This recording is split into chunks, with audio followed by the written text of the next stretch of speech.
Hi guys, welcome to Grudy's, right? Weekly update, Saturday it is. Call it Satisfying Saturday. That's what I'll call today. So, thought I'd show you just a little bit of a finish of the kitchen. So, I have all my pots and pans. I've cleaned up the bench.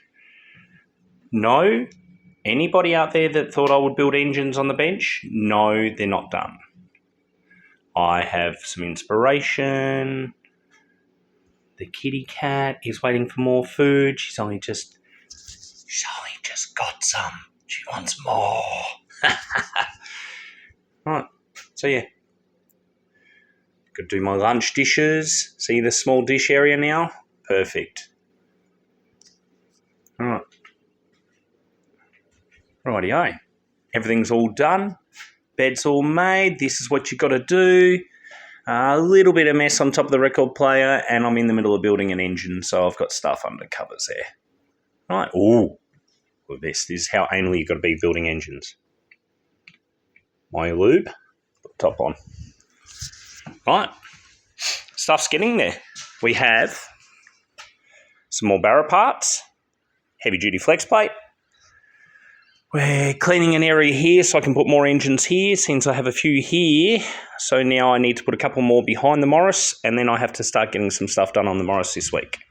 We have barra motors all stripped, ready to go in behind the Morris until I have a few extra dollars to go. I think we're going to go, I might go H-beams and Hypertex, just for safety reasons. Right. Trans will have to be gone through, checked over, maybe a few upgraded parts put in. Torque converter will go and be bumped, probably 400 or 500 RPM. Rightio. Morris, 1330, has had its extra bolt holes drilled, and I've gone larger. They will only go to about, probably about 30 foot-pound anyway. You don't go as much on the outer two, but we'll see where it goes. It needs a good clean now. Next step is thread the bung holes, because I use this. Pulled the brass bungs out with my tool. This is how I get them out of BMWs as well. Drill an M6 hole. M6 by 1, tap it, wind them out. Right, nice and easy. Good little update for the week. We have, we have a rocker cover finish for Brian. We have a fully machined torque plate bored and honed barra, and pistons, rods, complete rotating assembly goes Tuesday for balancing. So my guy will come and pick that up. That will be awesome. And we have an update on the Ross pistons for the M20B29. By the looks of it, I have to buy minimum 4. It's probably not worth me buying minimum 4. It's probably just worth me buying a full set and maybe changing a few things. I think I might buy a brand new set, but go straight out to 86mm bore, go the same pin height, send a piston to Ross. They've stated that it will be 1800 AUD plus shipping plus import duties, so it will be $2,300, $2,400 for a set of pistons. So, and this is what happens when you do custom stuff, I suppose. But yeah, I'll touch on a little subject. Rod ratio and reasons to not do what I did. Right, so I would actually probably prefer to go back to a 135mm rod and gain some piston stability and get that gudgeon pin there. Let's get ourselves a pointer. Get that gudgeon pin under the oil ring pack. All right, now I don't think I'll be able to get it right under going to a 135mm, but maybe. That's a 138, so that's about 3mm. Yeah, it'd be close. So I've just watched a video actually from Engine Masters, which is the greatest engine competition in the world. some of the best engine builders that I've followed have done really well there. You can see 130mm versus 138. See the difference? Heavier piston, so accelerates slower, but more stable in the bore. So the trade-off is long rod, better torque and horsepower under peak torque.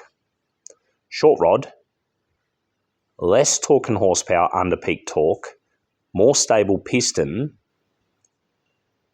more power above peak torque due to piston stability. So choices are, when it comes to short and long rod, choose what you can afford. Plenty of people talk shit about the 130mm rod and the short rod and the rod ratio's too short. Side loading on the piston. You get more side loading from a short piston with a long rod than what you will with a short rod and a long piston. Long piston is stability, which is ring seal. So yeah, catch up for the week. This is what I've been doing. Got the head studs out for the Morris, cleaning them. Right, let's go to the next step. Doing a tidy up on the chamber after the cut. We have a little bit of this. So I'm going to blend all of this. There we go, we actually have a pointer. Look at this. I'm going to blend all this in here beautifully. So that's a good radius. It can't, if it catches, that's putting me out of the flow range that I kind of want. So yeah, the 1275 head should be all done, ready to go on top within, I don't know, 3 or 4 days. All the valves cut, seats done. I will give it a quick lap because it is a 1275 head. They're a little bit shitty. They move around a little bit, so I'll lap the valves before I put it on, just to be on the safe side. And yeah, we will have this washed, bungs in, painted, and it's either got to go red or competition blue. I haven't decided yet, and I know Neil will be happy with whichever colour it goes, as long as it's not Morris shit green. Thanks, guys. You have a lovely day, and I'm going to put up a live chat one as well. So this one's a little bit of an update on the house and the shop, and the other one will be,